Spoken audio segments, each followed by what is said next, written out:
Hello, welcome to Midwest Fish Finder, Episode 5. Today we got a great show. We have Terry Dodge from Rockford, Illinois. He's grown up in this area, and he's the Conservation Director for the Illinois Smallmouth Alliance. He's been a member of the Smallmouth Alliance since 2009, and he runs a blog called Smallmouth Hunter. So Terry, welcome to the show. Well, thank you. Thank you for having me. And I would like to say, to start off with, that, thanks from the ISA for you donating your guided trip to the Bronzeback Blowout that we hold every year to raise money for our grant program. It's greatly appreciated. Absolutely. That's my pleasure. So tell us a little bit let's start talking about the Smallmouth Alliance, because I think it's a cornerstone to preserving our resources in this area, and that's one of the reasons I've started this webcast, is kind of to promote conservation. So what is the Smallmouth Alliance? Well, the Smallmouth Alliance is, it's a community of people that love to fish for smallmouth, and we also like to take care of the, resources with, through conservation and stuff. We do river cleanups, water willow plantings. We have our sign here. I don't know if you want to hold that to where absolutely. We're out in force right now putting those up. We do every year to just remind people of the law on smallmouth. April 1st through June 15th is catch and release only on all smallmouth bass, so we can help turn our streams into trophy smallmouth streams. Right, and I really think the Kishwaukee River could be one of the top smallmouth destinations in the country. I think it has that much potential. And maybe it's just because I'm biased and it's in my backyard, but I love the Kishwaukee River. I love how it's beautiful. It gets beautifully clear and crystal clear, safe to wade with my kids. And I think the conservation work you guys are doing is helping. Can you talk about some of your recent projects that you've done? Well, some of our recent projects have been with DeKalb County Forest Preserve. They did some stream bank enforcement, and I think you said you've been fishing in that area lately. Yes, absolutely, and it's gorgeous, and it makes for great smallmouth habitat. And that may not be the primary purpose of the rock that they've put in, but it does help the smallmouth. So the primary purpose, I think, is to erosion. Yep, prevent erosion. Yeah, because you get all that mud and stuff when we get the high water, and the water just beats up against those banks at some of those bends and stuff, and they got to put some, good rock along those banks, because otherwise all that dirt kind of washes into the river. And, I mean, it could be like a rocky stretch, the bottom of it. But if something isn't done, then all that dirt washes in, and it's just going to become silts it up. Yeah, silts it up real bad. Yeah, I mean, that section is great, and it's turned into great smallmouth habitat. So I really appreciate that. Thanks to the Smallmouth Alliance. Thanks to probably DeKalb. Do you know? DeKalb, yeah, we did. Who led that project? Terry Han. Terry Han. So thanks to him and his group. They put in for a grant through our grant program, and we helped them out with some of the financial stuff on that. And same thing with Boone County, the stream barbs there. I'm sure you're familiar with. Yep. Yeah. That was a big project there. That was huge. So, and you do water willow plantings down on the Fox and DuPage rivers, and that's just an outstanding program. John Loback and Ed, they head that up, and they do a great job. I mean, those water willows just attract fish, and they help protect, the smaller fish and stuff after spawns. So, predators can't get to them and everything.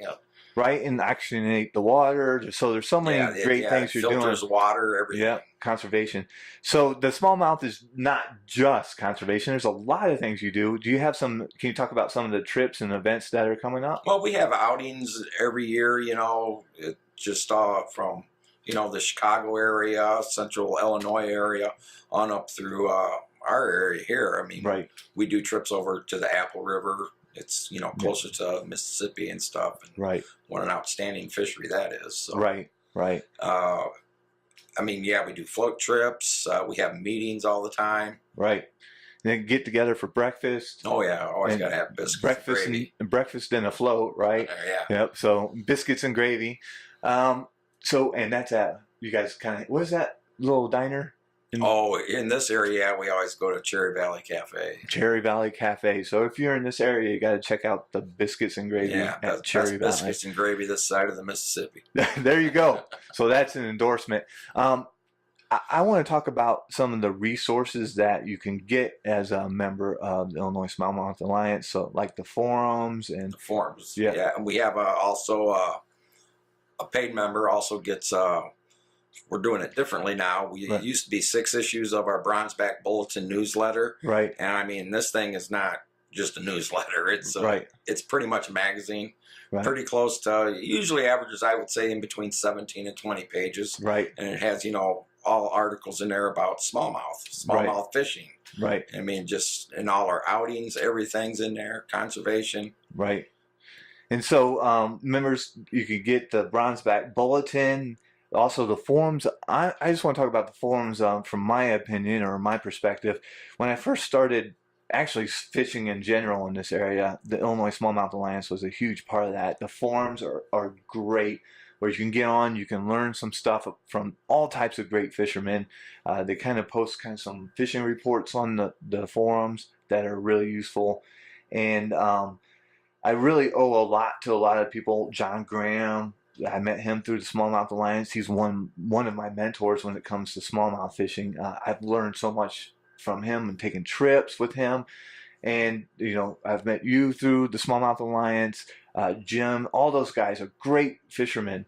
So definitely check out IllinoisSmallmouthAlliance.net, correct? .net, yeah. So you want to check that out, and there's a form you can fill out if you want to join, right? Correct, yeah. Yeah, it's $30 to join, and you get I should say, because I said we made changes with our bulletin. Yeah. You get 3 hard copies of that now, and then we also have 3 email copies that we have, Okay. So that way, kind of cut down on cost. Right. Things get expensive in today's world. For sure. And I mean, unfortunately, we're going to a paperless world. That's kind of how we're moving. Everything's electronic, e-books, everything. So I understand that, and it saves paper and stuff. So that's good too. So the Smallmouth Alliance, you can look them up, IllinoisSmallmouthAlliance.net, right? .net. I believe we also have .com, so I think we're covered. So check that out. We'll link below in the description once we post this video, so you can just click on the link and go right to the Illinois Smallmouth Alliance. They also do floats to clean up. Floats to clean. Yeah, usually, we do floats to clean up and, walking the banks to clean up. But here in this area, we're all pretty good about fishing. I've seen you do it too. Right. I mean, every time we're out, we try to pick up, a little bit as we can. Right. And, Mom always said, leave the places you go better than you found it. And if we all do that on the streams will last an eternity, and they'll be here for our kids to fish with their kids. So that's very important to me. So I appreciate the Smallmouth Alliance and everything they do as far as conservation, education. What you do some events like we have seminars every once in a while. Yes, absolutely. Seminars that pop up here and there. Right. In winter, usually the Chicago region's real good with getting guest speakers to show up and stuff. Right. So we're blessed here. I want to transition. The Illinois Smallmouth Alliance has been a great part of my fishing career. They've helped me out. But I also follow your blog. So Smallmouth Hunter, Smallmouth Hunter. It's a fantastic blog. You post fishing reports about this area, and you finally caught Brutus.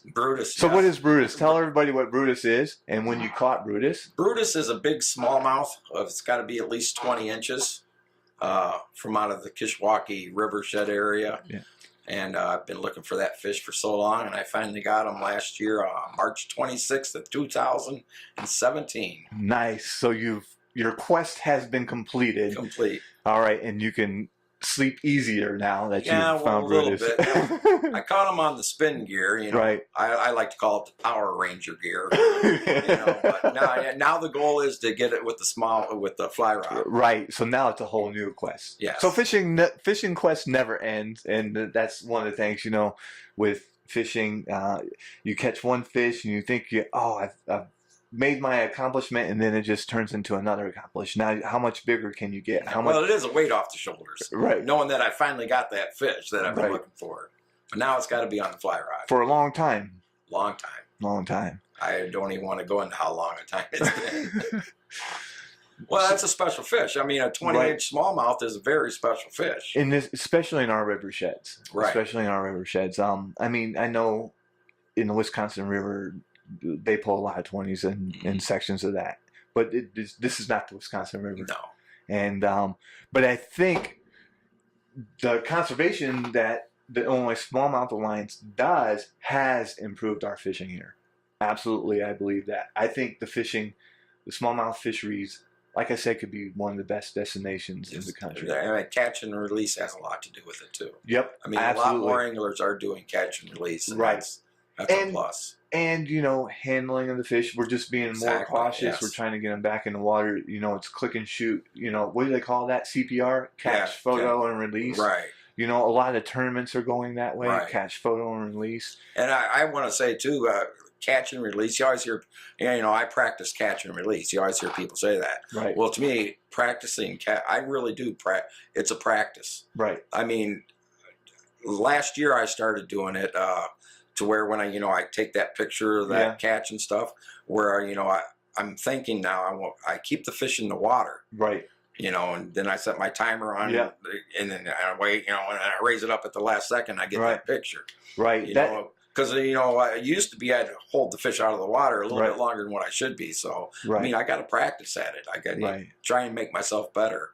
Yeah, a lot of times I'll have a GoPro on my head and I'm in the water with the fish. I pick it up. It's my GoPro on my head is just recording. So that's a pretty good way to do that. Right. Also, Dustin, one of my previous guests, who was a big muskie guy, he ended up getting a big net for that very reason, to be able to keep the fish in the water while he's getting his camera ready. It's in the net. It's safe. Right. It's in the water. You pick it up, get the photo. Those are great things. And we all, we stray from those practices, and we need to be reminded of these things. Even us, we fish all the time. We still need to be reminded. So I always try to improve myself, definitely. Right. I mean, they say you shouldn't keep a fish out of the water any longer than you can hold your breath. Yeah. Well, as you get older, I mean, that gets short in time. Yeah, 15 seconds. I don't know. But now, I mean, most of your fish. Tell me how much time you spend fishing traditional gear, and how much time you fish fly rod. Well, I would say over the last, when I first started fly fishing, my first year fly fishing, I mean, the first day I went out really fly fishing, I mean, I just had an unbelievable day. I was tossing a popper. I mean, and there's a rock and the fish are hitting it, and I'm thinking, oh, this is great. And I sold all my spin gear that year, But then I ended up buying it back. Yeah. And I would say there's something about it. I don't know what it is. It's like a magnet where my hand just goes for that spin gear all the time. Even though I love fly fishing. Right. I don't know what it is. Right. I don't know, but I would say over the last few years, probably 70% of the time on the spin gear. Yeah. But I love fly fishing, so I need to spend more time, because I've been very successful fly fishing. Right. Right. I remember when I first started fly fishing, and I'd post some stuff on the Illinois Smallmouth forums that you used to tease me a little bit, like, you can't catch any big fish on that fly rod, But you've proven that wrong. And I mean, a lot of people have proven that wrong, like Jim and John Graham, and all these guys are catching big smallmouth. I mean, lots of people are catching big smallmouth on the fly rod. Right. I think it's putting the time in with the fly rod. Because when I first started with the fly rod, I'm fishing a little clouser type pattern, and I'm catching, 10-inch fish, and what you need to learn is where these bigger fish are going to lie, which is different than where the smaller fish lie. So tell me about kind of your adventures with the fly rod, and how you've kind of started catching some bigger fish on the fly rod. Well, I just started playing around a little bit more, and when you say time, put in time. Right. I mean, I'm sorry, but is this the camera here? Yep. See, I'm not a good fisherman. I put in a lot of time. Right. Time is key. I mean, I put in so much time. My wife likes me now. Right. You know? I get that. Yeah, I get that. I mean, I put in all kinds of time. I mean, right. I post pictures of nice looking fish and stuff, right. but I've put in a lot of time to catch that fish. Same with me. Like, yeah, I've caught a lot of smallmouth, but I'm on the river a lot. And there's days I don't catch smallmouth. There's still days that, all the time I've put in, Correct, yes. I don't catch smallmouth. I mean, you can't tell a person, put on a tube. Put on a tube and go out there and catch fish on the, they might not catch nothing. Right. You have to, I mean, during the summertime, I'm out on the river five days out of the week. Right, right. I put in a lot of time. And when you were talking to me, earlier before we started recording the show about how you read some textbooks and they give you the textbook method to, right. Catch these fish. Talk about what you've read in books and how much baloney it is. Well, I don't know if it's baloney. It's just, you're downstream and you're, fishing this eddy, you want to fish the, whatever, like current, where the current seam is of it and stuff, and you're downstream and you're casting, and I mean, I was doing that and nothing's working for me. Right. And I mean, I fished this area real hard and everything. Right. It looked like a fishy area. Right. I didn't pull nothing out of it. Well, then I started moving on and I got up on top of this little riff where the eddy was, and I said, oh, what the heck? And I threw my fly in there and I just kind of dabbled it, just kept twitching it back and forth and stuff. And I ended up pulling 7 smallmouth out of that same hole. I was just fishing from the downstream side that, every textbook says you're supposed to do. Right. And what I mean by textbook is not that it's necessarily bad or misinformation, is the information has to be applied to the right scenario. Right. Meaning, you can read some stuff in a textbook, but if you don't go out there and get the experience, then you go out one time and you try these textbook methods and they're not going to work, because you need to know when it's good to cast upstream and be able to use a mend, and also getting the muscle memory of how to throw them. I mean, learning so much about mending and throwing it right in the right part of the seam of the water to get everything to move at the same speed. So it's great. Reading textbooks is fantastic. Learning, getting online, watching videos, but you have to get out and experiment. I mean, that's one thing I do enjoy about, the ISA and the forums and stuff. I mean, I sit there and I read people's reports and, what they do and stuff, and I take note of it. I don't do it all the time, but it is stored in the back of my head. Right. And when all else fails, you remember these things that you read about and learn about, and you're like, well, I'm skunked anyways. Yeah, so-and-so tried it, so why not? Let's try some additional stuff. But I just don't think there's any replacement for experience on the water. No. And like you said, you've not read too much about people just kind of dangling a fly off the top of a riffle and catching big smallmouth. Right. They're usually casting some type of distance up and across and trying to swing it or strip it, or doing a lot of different approaches.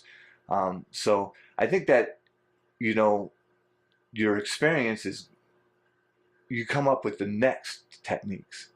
Like, you may create a new technique. I don't know what you're going to call it. I mean, when I, like you say, when I first started fly fishing, I mean, you read the book and you're supposed to be 10 o'clock, 2 o'clock. Right. I don't cast. I'm a sidearm caster. Me too. I mean, every book will tell you not to do that, right? Right. And I think, 10 and 2 has its place if you want longevity.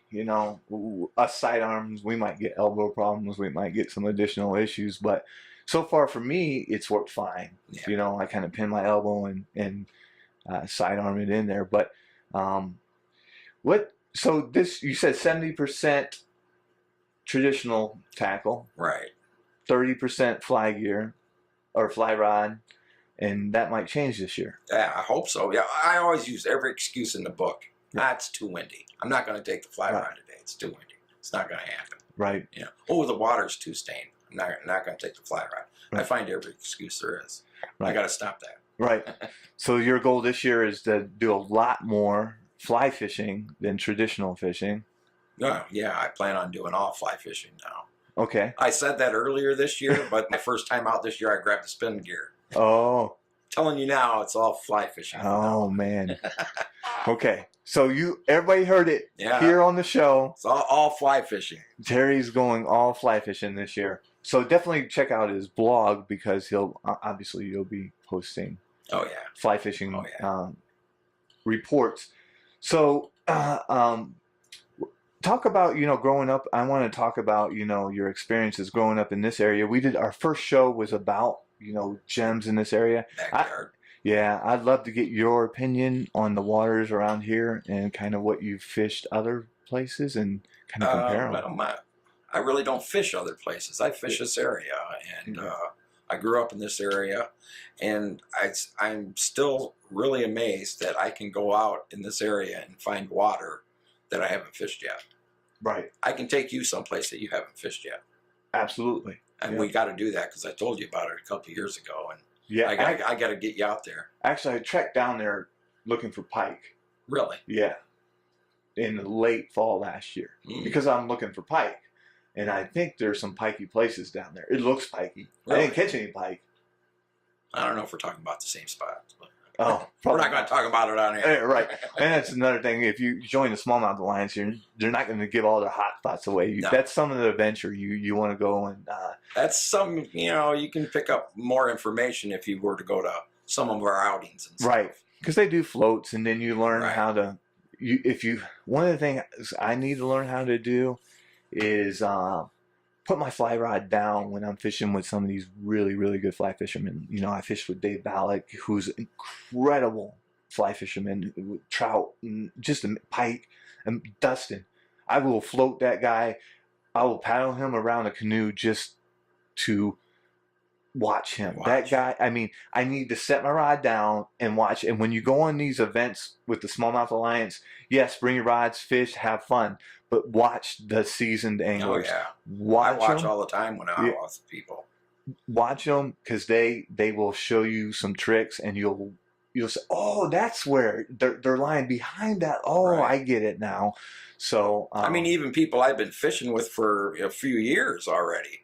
We can go to a spot and I'd say, well, yeah, I always do real good if I, fish that spot over there. And to watch them approach it completely different than how I've ever approached it. It's like, I never thought about doing it that way, Right. Little stuff like that. And we've compared notes on waters that we fish, the same waters we fish sometimes, and I'll be leaving, you'll be coming, and we'll compare notes. And I catch fish different sections, you catch fish. Right. Which is weird, but maybe I just have a different type of approach, and you have a different approach, and yours works in different sections. And if you fish with other people like that, who they do really well, like maybe in fast water, and I do really well maybe in slow water, you guys can compare notes, and now you can teach him about slow water, and I can learn about fast water from the other person. Now you've doubled your arsenal. So that camaraderie of fishing, you fish with some guys. Talk about, experiences hanging out with people more, Well, yeah, it just always amazes me fishing with these different people. Seeing the different angles they take at a spot. Right. And it's just, things I don't even think of. They're just fishing it. I've seen a guy half climb up a tree just so he could, pitch it into that certain area that he wanted. Right. Where I wouldn't have done that, I probably would have waded up a little bit too close, and if there was any fish there, probably would have spooked him away. Right. On smallmouth, what's your take about how skittish they are? Like wading up the river, how close can you get to them? I hear different things back and forth on that. You're obviously, been chasing smallmouth for. I think they get scared, but it seems to me like they shoot out and 4 feet or so, and then they just kind of circle around and come right back. That's what I see. Yeah. So the problem we have on the Kishwaukee with the tubers and stuff. Right. As long as they're not real heavy, but people sometimes will apologize as they come by, and it's like, it's okay. I don't think I really don't think they're scaring anything. Right. It's I'm sure they know we're there. If you're stomping around, it was really weird. I'll tell you why this came up in my head, because I was fishing with Dave Ballack, and that dude's like crawling ninja style when we're trout fishing, all tucked down the grass and casting, and there's a very good reason to that, because we were fishing this particular creek. It was crystal clear, and it way above my skill level, trout skill level. I'm peeking over and fish are scattering everywhere. And he's like ninja crawling. He's like, if you stay low, they're not going to see you. If you stay low, you can get in there and you can cast. And sure enough, after I watched him fish for a while and then started doing what he was doing, I started catching fish. So I think about smallmouth in those days that, you know, I don't do as well. Am I scaring them? They just don't like what I'm presenting, you know. So all that stuff is constantly going through my head. I mean, do you kind of cycle through your experiences on the water, or you just kind of, it's become second nature? Well, I mean, I always try to be as quiet as possible. Right. You know, so. But I mean, like, as far as like, when you have bad days, like, are you thinking, is it because I threw the tube, or is it because, you know, are you evaluating that? Are you taking? Oh yeah, I come up with thought. I mean, that's something that's funny. When I fish with the spin gear, I go out and I have a bad day, and I think that was a rotten day. Right. That's pretty much the end of it. Right. Now, on the other hand, when I go out with the fly rod, and I have a bad day, you know, because I think it's fly fishing, the industry of fly fishing has painted this picture of fly fishing, you know, and it's in all our heads. Yeah. So like when I go, you know, when I go out fly fishing, I grab my fly rod and I go down to the stream, and, you know, I got this picture painted in my head, you know, I'm fly fishing. Right. So I'm going to be, you know, it's going to be a beautiful day. It's going to be clear, sunny skies, butterflies, rainbow. I don't know where the rainbow comes from because it's sunny skies and everything. But there's a rainbow there, you know, and I'm casting and I'm nailing bass, you know, every cast. Right. Bass, you know, and there's, you know, the banks are all covered with rocks and green foliage, bunnies hopping around. Really. This is in my head, you know, beauty queens in bathing suits, you know. Go, Terry! You know, and that's the way it is. And then when it don't happen, I turn around and I go back with my fly rod, and I think, man, I should have brought the spin gear today. Right. I never do that with the spin gear. I just go, rotten day. I don't go, I should have brought the fly rod. You just accept it. And do you think that's because you obviously caught more fish on the spinning gear because you've done more spin fishing than fly fishing? So do you? Right. And do you think your picture of fly fishing, while you're evaluating it, is because you haven't caught as many fish and you're just like, maybe I'm doing something wrong, or it's just the industry paint? It's just this whole grand idea of this. Well, I mean, every picture you see, you know, that the industry puts on, you know, the cover of fly fishing magazines, everything's perfect. You know? Right. It looks so great. And, you know, I don't know what it is. It's just, I always have higher expectations with the fly rod than what I do with the spin gear. Yeah, when I transitioned to fly fishing, and I wasn't it's probably maybe 2 years after I started smallmouth fishing in general.